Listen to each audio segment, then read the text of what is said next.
ऊधो मोहि ब्रज बिसरत नाही। प्रस्तुत पद में सूरदास जी ने श्री कृष्ण भगवान के ब्रज के प्रति प्रेम को दर्शाया है।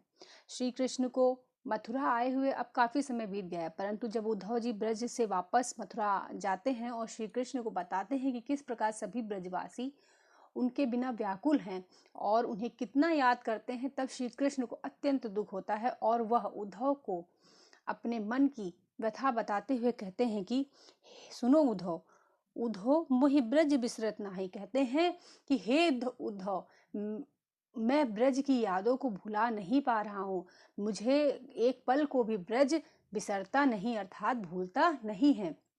वृंदावन गोकुल वन उपवन सगन कुंज की छाही। कहते हैं कि चाहे वृंदावन और गोकुल के वन अर्थात जंगल हों, उपवन अर्थात बाग बगीचे हों, सभी मुझे बहुत याद आते हैं। वहाँ के कुंजों की घनी छाया भी मैं भूल नहीं सकता हूँ।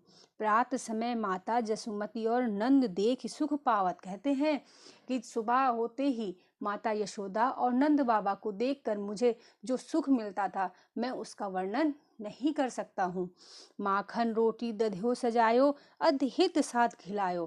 कहती कृष्ण भगवान उद्धव से कहते हैं कि हे उद्धव, जब सुबह होती थी तो मेरी मैया यशोदा और नंद बाबा मेरे लिए माखन रोटी के साथ दही अत्यंत प्रेम से लाते थे और माँ यशोदा मुझे उसे अत्यंत प्यार और स्नेह के साथ खिलाती थी।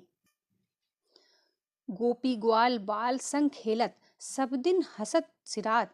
कहते हैं कि गोपियों के साथ ग्वालों और बालों को याद करते हुए श्री कृष्ण अत्यंत भावुक हो जाते हैं और कहते हैं कि उन गोपियों और ग्वालों बालों के साथ खेलते हुए मेरा पूरा दिन कैसे बीत जाता था, मुझको तो पता ही नहीं चलता था। सूरदास धन धन ब्रजवासी जिनसो हित जद जात।